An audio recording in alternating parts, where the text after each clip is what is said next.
Good morning.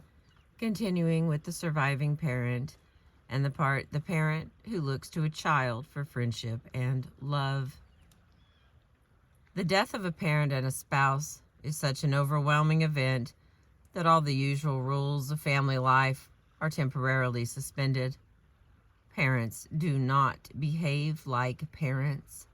They are confused, depressed, irritable. Families do not seem like safe places, and the world is out of balance. At times, what emerges from that chaos is a newly defined family structure, a new order in which a child is no longer a child, but rather a peer and a companion. Subtle and unspoken demands conspire to elevate a child to adult status. At times, the surviving parent lets it be known that he or she would be much happier if the child could function as a friend or even as a surrogate spouse. Occasionally, members of the extended family let it be known that family life would be restored to normalcy much more quickly if the child could be a big help. Well-meaning but misguided statements such as, "Now you are the man of the family," encourage a child to believe that it is his or her role to assume adult status. At times, the memory of the deceased parent serves as an impetus for a child to assume a new role.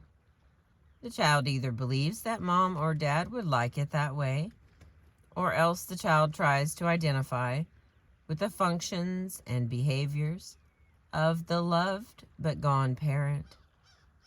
At first, a child may be exhilarated by assuming a new and more important role in the family, but invariably, children feel overwhelmed because they are finally only children and do not have the emotional or mental capacities to function as adults for very long. The child may be forced into one of two roles. When a same-sexed parent survives, the pressure to become a friend may be very strong. When it is the opposite-sexed parent who remains, an adolescent or latency-aged child may be pushed into the position of being a surrogate spouse. Both roles are fraught with peril for an immature child who does not yet know the rules of adulthood. Category friends. The friendship that develops between a surviving parent and a child is best called a pseudo-friendship. It is not based on mutuality or reciprocity or shared interests. Rather, it is based on the child's implicit knowledge that his or her survival depends exclusively on the remaining parent. With so much riding on this parent's well-being, the child cannot risk an unhappy caretaker. The young child feels bound to care for a surviving parent any way he or she can. After Janice's father died, she became... Get down. Sorry. Wiley keeps locking and unlocking the door. After Janice's father died, she became my mother's best friend. Shortly after her husband's sudden death, Janice's mother tried to go out with a group of adults.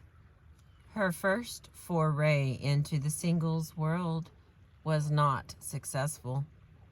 She got drunk, came stumbling home, and needed to be put to bed by her 12-year-old daughter. Janice remembers her mother saying, "I don't know what I would do without you. You are so comforting to me. It's a couple's world out there, and there is no place for me alone." Janice remembers her sense of shock as she felt herself being transformed from her mother's daughter to her mother's friend. "I wasn't prepared," she says. Yet, Janice felt determined to be the very best friend she could to her grieving mother. She included her mother in all of her own activities and felt that it was her personal assignment to keep her mother happy.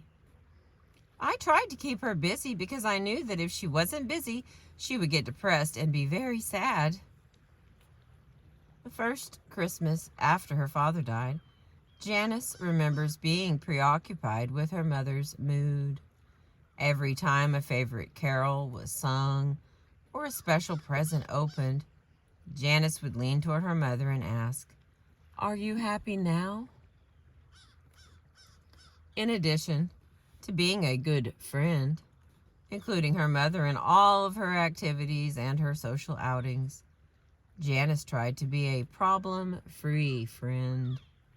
She reasoned that her mother had already had enough anguish over losing a husband, and she did not want to cause her mother any more distress.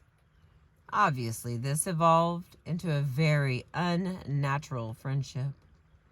Friends bring each other their problems and share their sorrows, as well as their joys with one another. But Janice was so committed to her mother's happiness that she could not share the normal ups and downs of friendship, much less the struggles of her own adolescence. As a girl, whenever she felt like crying, Janice would go up to her room, put on a sad record, and start to cry. If her mother asked her what was bothering her, Janice would say, "Oh, it's nothing, it's just the lyrics of the song."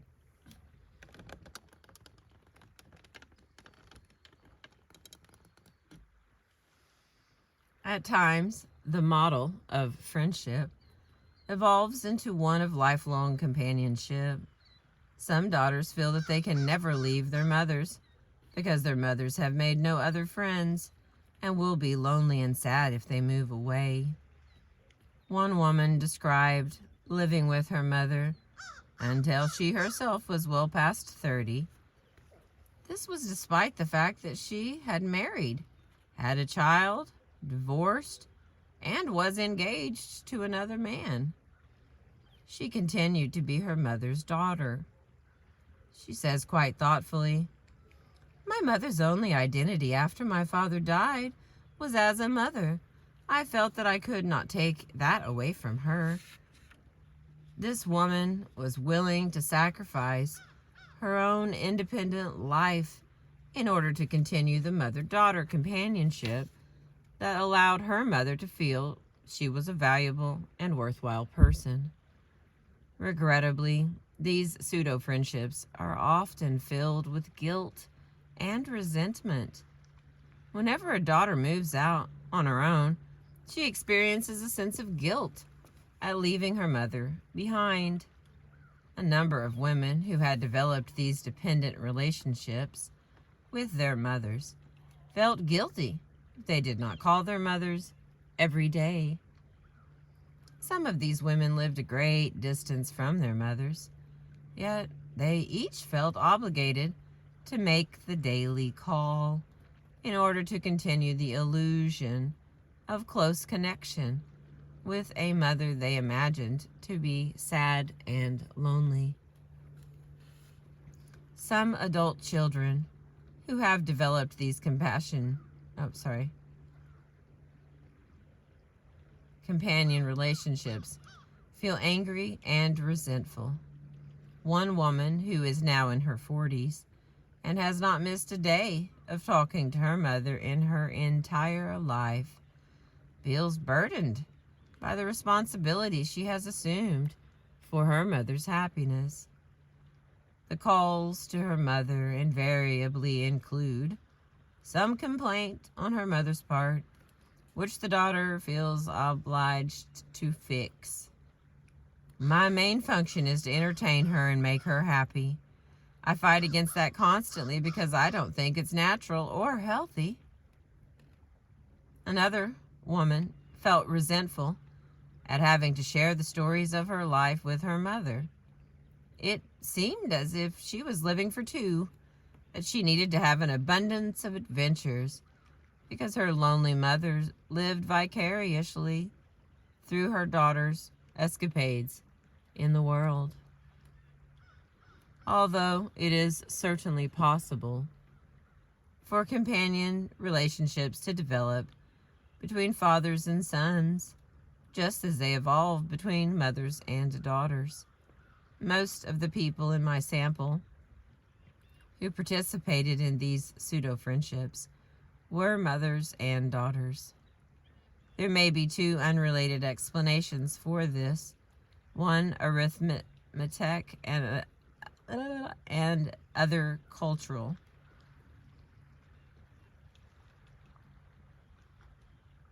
Okay, arithmetic.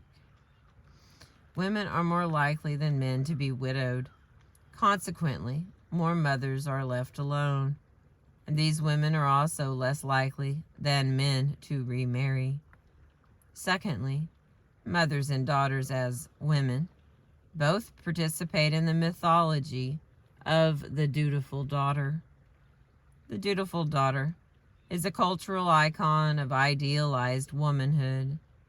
She is the daughter who sacrifices her own life willingly and lovingly for the happiness of her parents.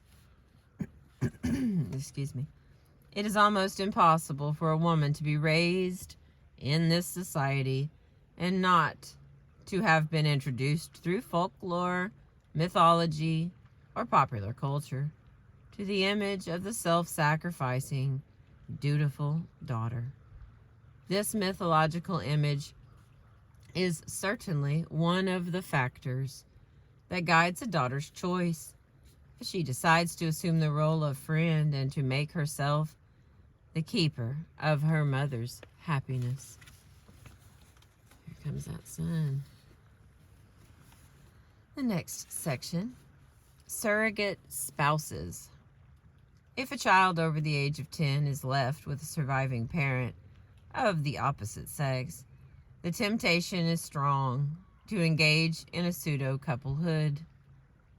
For Brent, a series of circumstances conspired to make him the designated replacement for his father. His father died just a few weeks before Brent's bar mitzvah, the official time in Jewish culture when a boy becomes a man at age 13. Brent was already beginning to think of himself as a boy, about to move into a new and different phase of his life. He had also been identified as the son, who was just like his father.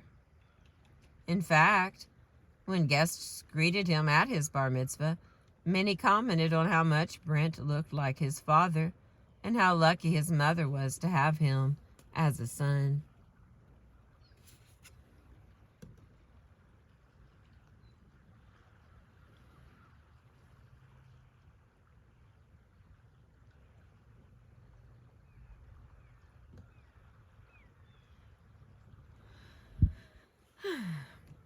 Given those subtle and not so subtle suggestions, it was easy for Brent to start to think of himself as a replacement husband for his mother. He began to worry about the family's finances, and he soon assumed responsibility for paying the bills. He orchestrated the shopping for the family meals, while his mother continued to cook, clean, and care for the home. Brent remembers consciously thinking to himself that he was fathering his brothers and husbanding his mother. At first, he felt proud of himself, almost arrogant, that he had been able to step into the shoes of a man. And when people praised him for his competent behavior, he enjoyed being recognized and applauded by his relatives. Soon, however, he became overwhelmed and very aware that he was a boy doing a man's job. The praise of his relatives also eventually gave way to criticism. Brent was told repeatedly how he did not measure up to the responsible and competent behavior of his father. One incident in particular became symbolic of his failure. Brent was away on a camping trip and unreachable when his mother fell ill. The recriminations from his family were overwhelming. In every way, Brent felt that he was a failed man. His own internal sense of inadequacy told him that he did not know how to provide the support and love his mother needed. Yes, he continued to act the part of adult male, and he became an expert at what he called the whore's game. WHORE''S. The ability to fake passion when one really feels nothing at all. He was intent on faking manhood when he felt very much like a scared and inadequate boy. Regrettably, a sense of being a fraud followed him into adulthood, and it was only in his late 30s that he had a child of his own that Brent finally began to experience himself as a real man with real strengths and real competencies. He was no longer pretending to be the father. He really was the father. He felt damaged because he failed to live up to his father's role in the family. For Rose, succeeding too well at replacing her mother posed problems. Rose's story. Rose's mother had been ill for many years before she finally died. During that time, Rose was her constant companion. She and her mother would sit for hours talking, and her mother would share with Rose her own hopes for the future, her regrets about her own marriage and her life, and her aspirations for her young daughter.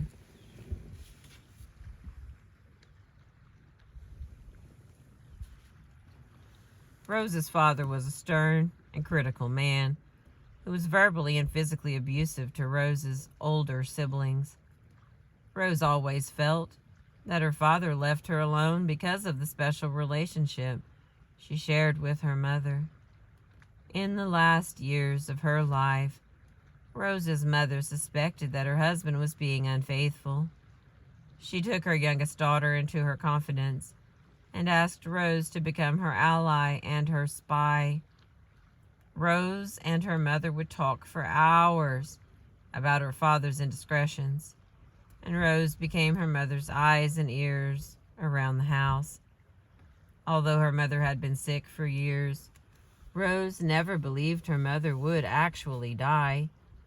She shared the myth held by many children whose parents have chronic illnesses, namely, Mother will be sick forever, but she will never die.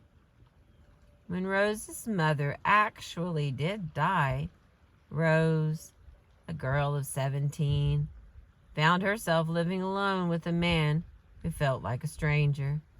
As Rose and her father rode to the hospital to see her mother's body for the last time, they began to cry and share their sadness with one another. Rose confessed her past indiscretions and mistakes to her father, begging his forgiveness and telling him that she wanted to be his good daughter. The night of her mother's death, Rose had accompanied her father to have dinner at the home of a woman he was dating. By sharing in her father's secret, Rose felt as if she were betraying her mother. She had already begun her new alliance with her father. In the months following her mother's death, Rose assumed all of the responsibilities of woman of the house. She cooked, she cleaned, she shopped, and attended to her father's emotional needs. At night, she would crawl into her father's bed and sleep in her mother's spot. Rose felt comforted by being near her father, and also felt close to her mother, snuggling into the pillow where her mother had once slept. Rose and her father became constant companions. They would talk late into the night, make weekly pilgrimages to the cemetery, and cry about their mutual loss. Rose, however, did not forget that her father was a frightening and critical man and she lived in fear of displeasing him. Every night at dinner, she would worry that the meal would not be to his satisfaction and that he would fly into a rage. 1 year after her mother died, Rose's father remarried, but the marriage did not last long. When he divorced his second wife, Rose's father told her and his other children that his loyalties were to them and that he had been unable to make a marriage work because, first and foremost, he was their father. Over the next over the next several years, Rose's father married twice more and had several live-in girlfriends.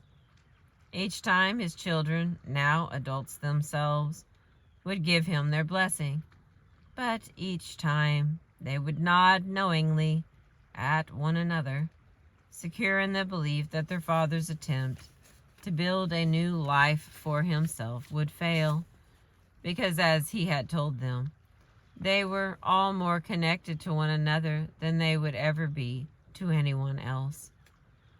Repeatedly, Rose's father would say to her, "No matter where you go or what happens to you, remember there is no one like your family." When she was a senior in college, Rose and her father had their first difficult fight. At the end of a screaming match, Rose's father hung up the telephone and refused to speak to her for 3 months.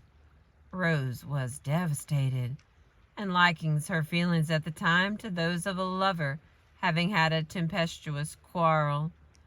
She always knew that she and her father would reconcile, but she felt an angry determination not to be the one to give in first. Throughout her 20s, Rose and her father remained close. She moved to a city on the other side of the country, established a career of her own, yet her father remained her primary confidant. They would speak almost daily, and she would share with him not only her business successes, but also her latest romances.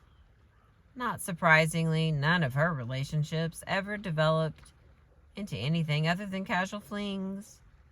For Rose, her heart literally belonged to Daddy, and it was impossible for anyone else to compete with the powerful image of her father. Rose remembers being told by friends that her conversation was so filled with references to her father that it almost seemed as if she was talking about a husband. She would frequently quote her father and relay amusing anecdotes about him as if he were a constant part of her everyday life.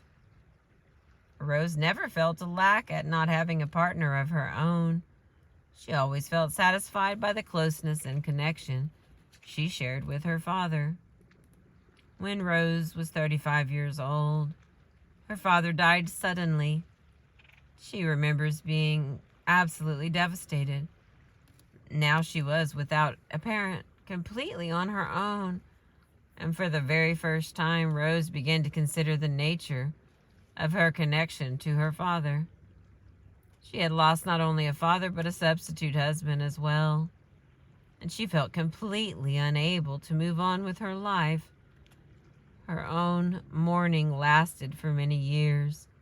And it was not until her late 30s that Rose finally felt that she could bury her father and began to consider a relationship with a man her own age who might be her real husband. I'm going to stop there. There's one more tiny section. It says the competent parent. And that will be the end of chapter 3 from The Loss That Is Forever. I appreciate you listening. Thank you for catching the sunrise with me.